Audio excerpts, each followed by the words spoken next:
Chers compatriotes, depuis l'attentat de Nice, les médias, presque sans exception, ne reculent pas devant l'ignominie d'un énième enfumage grossier face à l'abject et à l'horreur. Les médias cherchent à toute force, et avec un bel ensemble, à faire d'abord et avant tout beaucoup pleurer pour évacuer l'émotion qu'ils ont eux-mêmes lourdement sollicitée, afin qu'elle recouvre tout, notamment la colère, la révolte et pour tout dire la lucidité naissante chez nos concitoyens, les écailles leur tombant de plus en plus des yeux par la force des choses, et cela à l'encontre de la falsification permanente du réel qu'on leur impose. C'est-à-dire à jouer les pédopsychiatres vis-à-vis de Français considérés comme du niveau d'une petite section de maternelle, et à noyer la tragédie dans le sentimentalisme bisounoursique, tout en entretenant notre population dans une impuissance déprécative d'une paix enfin définitive, celle de sa disparition pure et simple. Il cherche surtout à faire passer, en l'occurrence, le terroriste mahométan pour un déséquilibré ayant eu un coup de folie incompréhensible ou par trop compréhensible, et là, ce sont les psys qui montent au créneau, après les sociologues et autres spécialistes autoproclamés, pour nous asséner leur veulerie propagandiste.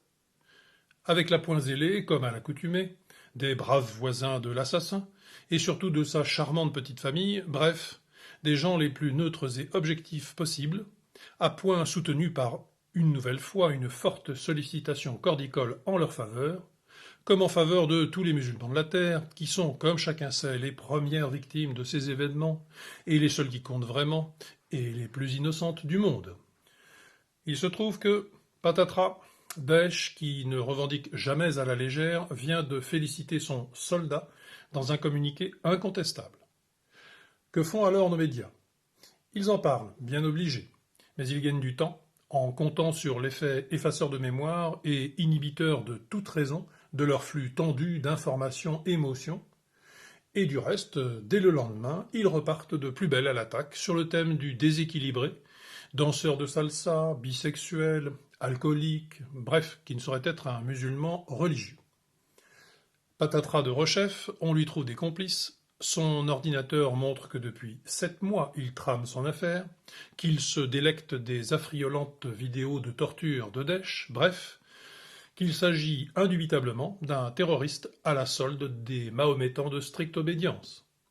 On le signale donc, mais on noie le poisson de rechef avec sa personnalité, comme s'il aurait été légitime de s'inquiéter des divorces ou dépressions qui auraient affecté les soldats de la division d'Asreich à Oradour. On fabriquera donc une expression que l'on croit ad hoc pour botter en touche. Il s'agit cette fois d'une radicalisation express. SIC. Monsieur Casse-Vide découvre la Lune. Malheureusement, ce n'est pas fini.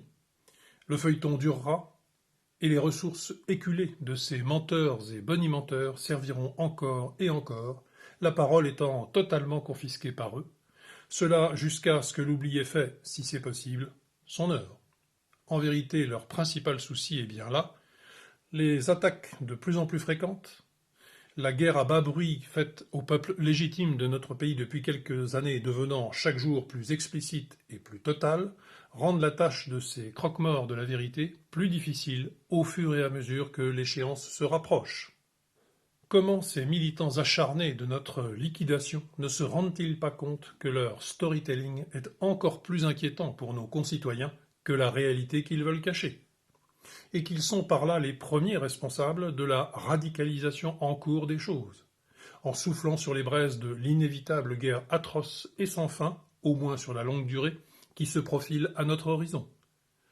Une guerre qui combinera les pires de toutes, la guerre religieuse, la guerre ethnique, la guerre civile, la guerre étrangère, tout cela à la fois. Face à quoi la soumission finira bien par paraître la moindre des choses ou la plus raisonnable, notamment quand le forfait sera tout à fait accompli. Or, nous y sommes presque. Du reste, il faudra s'y habituer, dixit notre Churchill d'opérette. Autant dire qu'il faut aller à l'abattoir tranquillement, comme le troupeau de moutons pour l'Aïd. Haute trahison, en parfaite connaissance de cause.